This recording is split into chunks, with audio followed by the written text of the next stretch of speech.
Hey guys, it's Divyanshu. Welcome back to another episode of Football Lily. And Cristiano Ronaldo is back in Manchester United. तू आ गया क्या? भाई at the very least ये एक बहुत बड़ी पॉजिटिव न्यूज़ है, लेकिन एक चीज़ हमको समझनी पड़ेगी कि ये कोई सोल्यूशन नहीं है। मतलब रोनाल्डो वापस मैनचेस्टर यूनाइटेड आ रहा है, ये सोल्यूशन नहीं है, लेकिन एक्चुअली में इंडिकेशन है कि अब सोल्यूशन बहुत क्लोज है। मैंने कल के एपिसोड में भी यार तुमको बताया था कि यूनाइटेड और रोनाल्डो दोनों पार्टीज इस हफ्ते कहीं ना कहीं सोल्यूशन निकाल देगी, लेकिन यूनाइटेड के लिए तो बहुत इंपॉर्टेंट है कि सोल्यूशन इस हफ्ते निकलना पड़ेगा, क्योंकि यूनाइटेड के फैन बेस को अब कहीं ना कहीं वो अर्जेंसी दिख रही है कि भाई सीजन स्टार्ट हो रहा है। बहुत बकचोदी हो गई है पिछले सीजन, हमने कोई प्रीमियर लीग टाइटल और चैंपियन लीग तो जीते नहीं है कि हम थोड़ा सा रिलैक्स कर सकते हैं। वो सीजन गया and we are Manchester United. और नॉर्विच सिटी थोड़ी है, नो ऑफेंस नॉर्विच थोड़ी है कि ठीक है प्रीमियर लीग में आए रेलीगेट हो गए मुझे क्यों तोड़ा? सो यहाँ पर उनके लिए सोल्यूशन निकालना जरूरी था। अब चाहे रिगार्डलेस ऑफ द फैक्ट कि रोनाल्डो यूनाइटेड का जो रास्ता है वो सेम हो या रोनाल्डो यूनाइटेड का जो रास्ता है वो यहीं से कहीं ना कहीं अलग अलग हो गया है, लेकिन एक्चुअली में अब यहाँ से क्या ब्लूप्रिंट होने वाला है कि किस तरीके से डिसीजन आगे बनने वाले हैं। देखो ऐसा तो है नहीं कि रोनाल्डो आया और सीधा ट्रेनिंग कर सकता है, वैसे कर सकता है, लेकिन ट्यूसडे को ट्रेनिंग थोड़ा सा अनलाइकली है, वैसे हो सकती है। और यहाँ पर एथलेटिको मैड्रिड के अगेंस्ट वो खेलेगा नहीं खेलेगा ये बहुत बात की बात है, क्योंकि एक्चुअली में उससे पहले जितनी बड़ी प्रॉब्लम्स है ना वो जब तुम सुनोगे ना तो एक्चुअली में तुमको लगेगा कि भाई प्री सीजन तो पहले साइड करो, पहले इस पर ध्यान दे लेते हैं। यहाँ पर सबसे पहले रोनाल्डो और एरिक टेन हैग के बीच में एक 1-to-1 कॉन्वर्सेशन होने वाली है फेस टू फेस, जो कि बहुत ज़्यादा इंपॉर्टेंट है। और तुम ये मान के चलो कि यूनाइटेड का जो सबसे बड़ा हुक्म का पत्ता है वो यही चीज़ है। यूनाइटेड और किसी चीज़ में इस समय बिलीव नहीं करती। यूनाइटेड को लगता है कि अगर रोनाल्डो को कन्विंस करने का चांस है, अगर चांस है तो वो टेन हैग के पास है, और टेन हैग के पास भी कब चांस है, वो इस मीटिंग में है। सो इस मीटिंग का जो डिसीजन होगा वो सबसे बड़ा डिसीजन होगा। इस मीटिंग में ऑफकोर्स रोनाल्डो के अपने डाउट्स होंगे और टेन हैग का अपना एजेंडा होगा, जहाँ पे टेन हैग एक्चुअली में रोनाल्डो को अपना प्रोजेक्ट समझाएगा और यहाँ पे कहीं ना कहीं उसको एक कन्विंस करने की कोशिश करेगा कि वो यूनाइटेड में एक साल चैंपियन लीग को सेक्रीफाइस करके खेल के तो देखे। एंड डेफिनेटली यूनाइटेड ने इस चीज़ को हिंट करा है कि वो रोनाल्डो का जो कॉन्ट्रैक्ट एक्सटेंशन है उसको कर देंगे। हमने इस पर अपने फुटबॉल डेली के एपिसोड में बात भी करी थी कि कॉन्ट्रैक्ट एक्सटेंशन देना काफ़ी हद तक अच्छा भी है, लेकिन sportingly like of course it's going to be ethically correct कि आपको रोनाल्डो ने अगर इस सीजन पूरा हेल्प करा है, like mister champions league actually में यूरोपा लीग में खेल के आपको हेल्प कर रहा है, वो एक चैलेंज ले रहा है, अगर वो लेता है तो डेफिनेटली उसको आप रिवॉर्ड कर रहे हो एक कॉन्ट्रैक्ट एक ईयर साल के कि ठीक है उसने अगर इसको यूरोपा से चैंपियन लीग पहुंचवाने में मदद करी है तो डेफिनेटली चैंपियन लीग में खेलना वो डिजर्व करता है with this team, because it's him जिसने कहीं ना कहीं वो चैलेंज लिया था। तो यहाँ पर यूनाइटेड ये कर सकती है और इस पर डेफिनेटली काम चल रहा है।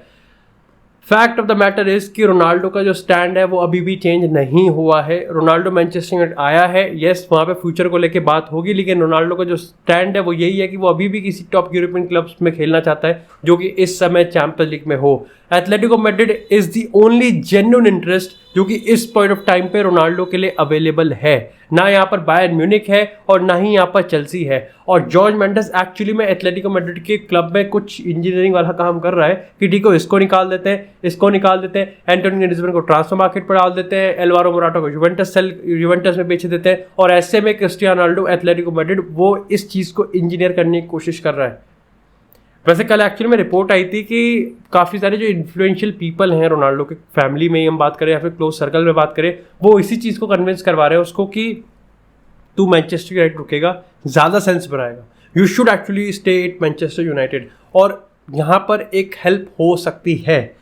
अगेन आई थिंक मेरे को नहीं पता कि क्रिस्टियानो रोनाल्डो और एरिक टेन हैग के बीच में जो क्या मीटिंग होगी उसका क्या कंक्लूजन निकलने वाला है, लेकिन एक चीज़ तो पक्की है कि सोल्यूशन इसी हफ्ते होगा, और जो कि मेरे को लगता है दोनों पार्टीज के लिए एक्चुअली में बढ़िया भी है। वैसे लेट्स होप कि भाई सोल्यूशन बढ़िया हो। प्री सीजन में अगर 1-2 मैच भी रोनाल्डो खेले तो मज़ा ही आ जाएगा, और यहाँ पर फिर पूरा सीजन मतलब तुम सोचो कि शायद से इस हफ्ते में रोनाल्डो और यूनाइटेड के बीच में सॉर्ट आउट हो जाता है हर चीज़।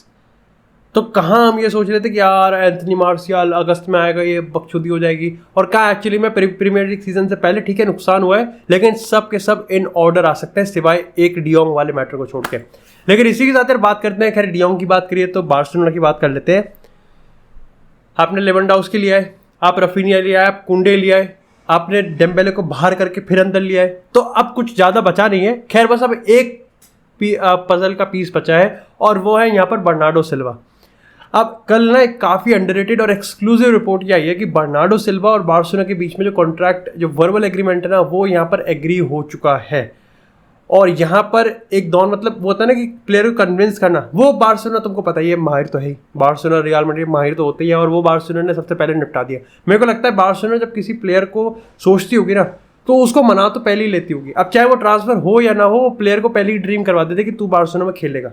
ये टॉप क्लब्स का एक स्टैंडर्ड होता है एक लेकिन अगर यहाँ पर हम बात करें ऊपर से अगर इस चीज़ को देखें ना, तो ऐसा लगे कि हाँ यार देखो, हमें पहले भी सुनी थी कि बर्नार्डो सिल्वा बार्सिलोना में आ सकता है, ऐसा है। वो मैनचेस्टर सिटी को कह रहा है कि अगर बार्सिलोना से कोई एक सूटेबल ऑफर आए तो यहाँ पर भाई तुम मेरे को बेचना कंसिडर करना।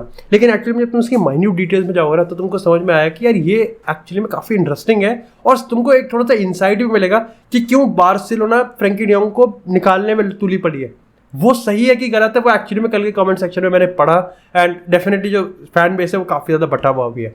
लेकिन अगर यहाँ पर हम डिटेल्स की बात करें, 4 साल का कॉन्ट्रैक्ट यहाँ पर बार्सिलोना बर्नार्डो सिल्वा को देगी, ठीक है। सैलरी जो है ना वो 150 से 200 है, यानी कि 150 to 200,000 पर वीक की सैलरी यहाँ पर बर्नार्डो सिल्वा को मिल सकती है। दैट इज इन कंपैरिजन कि फ्रैंकी डियोंग शायद से इस सीजन या नेक्स्ट सीजन से 400,000 पर वीक की सैलरी लेने वाला है, जो कि अपने आप में बहुत बड़ी है। ऑफ कोर्स ये, और कहीं ना कहीं तुम देखो कि अगर 50% वेज कट की हम बात कर रहे हैं, 50% वेज कट की भी हम बात करें, तो भी फ्रैंकी डियोंग ऑलरेडी 200,000 की सैलरी लेगा। ऑफ कोर्स मैं ये नहीं कह रहा कि भाई उसका ही पैसा है।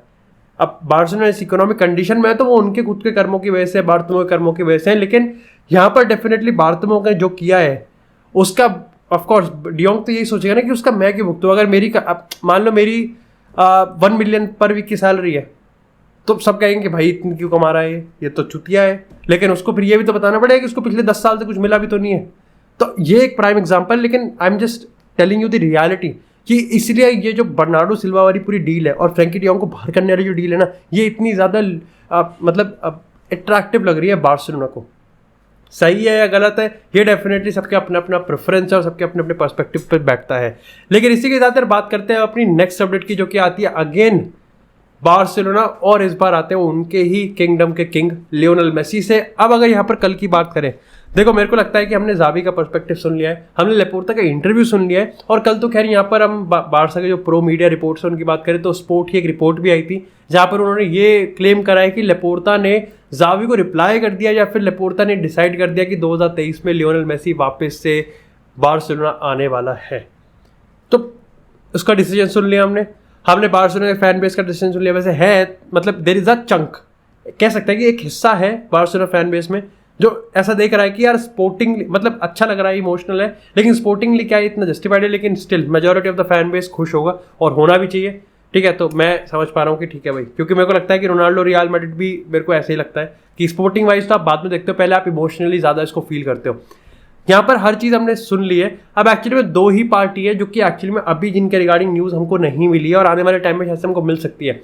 एक है लियोनेल मेसी और दूसरा है यहाँ पर पेरिस सेंट जर्मैन। क्योंकि दिमाग में तो यार आपके आ रहा होगा कि एक्चुअली में ठीक है ये आपस में खेल रहे हैं, लेकिन पीएसजी का है, मतलब ऑफकोर्स लियोनेल मेसी पीएसजी का प्लेयर है, तो पीएसजी का तो स्टैंड हमको पता होना चाहिए ना। और ऐसे ही सेम आपका पीएसजी का स्टैंड मैनचेस्टर सिटी का स्टैंड बर्नार्डो सिल्वा के रिगार्डिंग भी आपको जानना होगा। सबसे पहले बर्नार्डो की अगर हम बात करें तो सिटी का स्टैंड बिल्कुल सिंपल है। सिटी बहुत ओपन क्लब है, लगता है कि बहुत पैसे वाले, लेकिन एक्चुअली में अपार्ट फ्रॉम अनलाइक पीएसजी वो काफ़ी ओपन है। और वो पेप गार्डियोला अपने सिस्टम को ऐसा रखता है कि जो खुश नहीं है या फिर जो एक्चुअली में यहाँ पर प्रेफर करता है एक अच्छे क्लब में जाना, मतलब ऐसा नहीं है कि सिटी अच्छा क्लब नहीं है, लेकिन जो प्रेफर करता है कि ठीक है एक स्टेप ऊपर चले जाते हैं, वो यहाँ पर उसको ओपन कर देते हैं। और यहाँ पर आपको ये भी समझना पड़ेगा क्योंकि पेप गार्डियोला बार्सिलोना के रूट्स हैं और बार्सिलोना और मैनचेस्टर सिटी के बीच में जो रिलेशंस है वो भी काफ़ी ज़्यादा अच्छे हैं, इसलिए और भी स्मूथ कर देता है। यानी कि बर्नार्डो सिल्वा की डील में होने में कोई ज़्यादा बहुत बड़ी दिक्कत नहीं होने वाली। बस ये है कि फ्रैंकी डियोंग को हटाना पड़ेगा।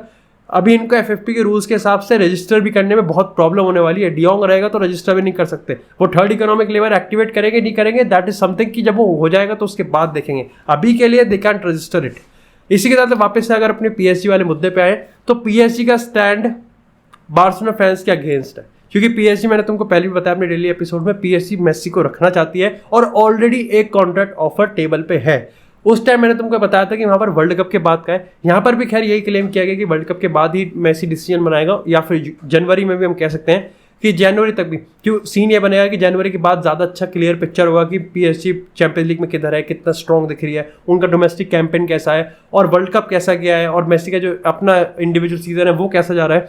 लेकिन अगर कॉन्ट्रैक्ट रिन्यूअल की हम स्टोरी की बात करें तो PSG एक्चुअली में यहाँ पर उसको 1 साल का कॉन्ट्रैक्ट एक्सटेंशन जो कि उसके में क्लॉज ही था उसको ट्रिगर करना चाहती है, साथ ही साथ कोई वेज कट, कोई कुछ नहीं, कोई पे कट वगैरह कुछ नहीं। और यहाँ पर जो लियोनेल मेसी के बाद पोस्ट PSG एरा होगा उसमें वो उसको कतर में अपॉर्चुनिटीज देना चाहती है, कतर में खेले वेले जो भी है, और वहाँ पर उसको बिलीव करवाएंगे कि तेरे को पे कट नहीं लेना है, you don't have to take a pay cut. और of course Lionel Messi Qatar में जाएगा तो कतर वाले तो मेरे को लगता है पे कट क्या इससे ज़्यादा ही दे देंगे जो PSG देगी।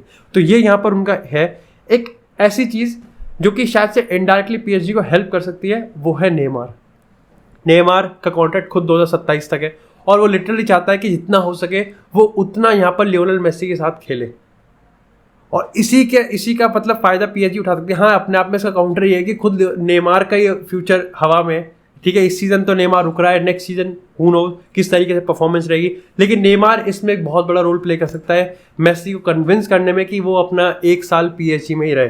तो ये अभी देखना पड़ेगा कि एक साइड यहाँ पर लेपोर्टा फैन बेस और जावी है, वहीं दूसरी साइड यहाँ पर PSG नेमार और PSG का फैन बेस है। ये डिसाइड करना है कि मेसी एक्चुअली में किसकी साइड पकड़ता है। लेकिन इसी के साथ यार बात करते हैं कुछ ट्रांसफर अपडेट्स की।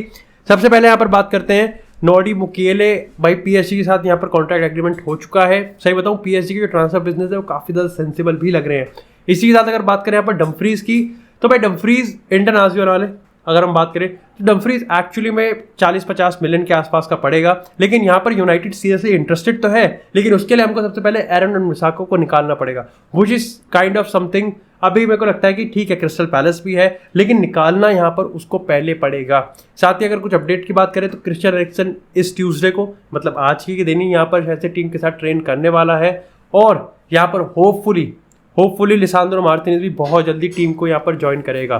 बाकी that's it for this episode guys. I hope आपको एपिसोड पसंद आया तो एपिसोड को लाइक करें, चैनल को सब्सक्राइब करें, आपको सब फुटबॉल से एक्सक्लूसिव कंटेंट चैनल पर मिलती रहेगी। तब तक के लिए stay tune, stay safe and I will see you in the next episode.